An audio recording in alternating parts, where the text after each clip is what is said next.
May kukwento po ako sa inyo. Nang minsang dumalo ako sa isang church celebration, may lumapit po sa akin at nagtanong, Brother Paul, okay lang po ba na hindi na ako dumadalo ng lingguhang simba tuwing may special occasion na lamang gaya ng kasal, binyag, patay, piyesta at Pasko, pero ang lingguhang pagsisimba hindi na po ako dumadalo. Ang sagot ko sa kanya, ang lingguhang pagsisimba bilang isang tunay na Kristiyanong Katoliko ay obligasyon natin hindi lamang sa simbahan, kundi sa Diyos din. Tinanong ko rin siya kung anong dahilan kung bakit hindi na siya nagsisimba tuwing linggo. Ang sabi niya, tinatamad na raw siya at dahil marami siyang mga bagay at gawain na nakikita sa mga lingkod ng simbahan na hindi tama at hindi niya nagugustuhan. Napaisip din ako at tinanong siya kung ano ba yung mga bagay na yon na hindi niya nagugustuhan na ginagawa ng mga lingkod ng simbahan. Inisa-isa niya sa akin. Una, kay Father.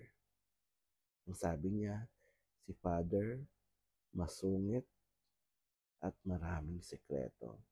Kaya ayoko nang magsimba, tinatamad tuloy ako. Pangalawa, sa mga lay minister daw, babaero, mayayabang.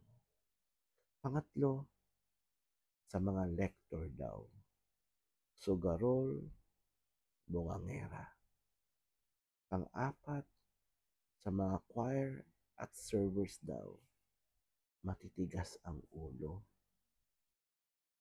Naintindihan ko naman siya sa mga nakikita niya. Ang sagot ko sa kanya, ang sabi sa Biblia, kapatid, ang ating Panginoong Kristo naparito hindi para sa mga matutuwid at walang kasalanan.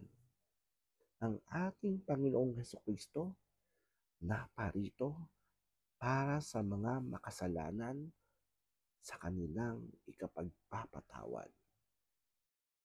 Lahat naman tayo makasalanan.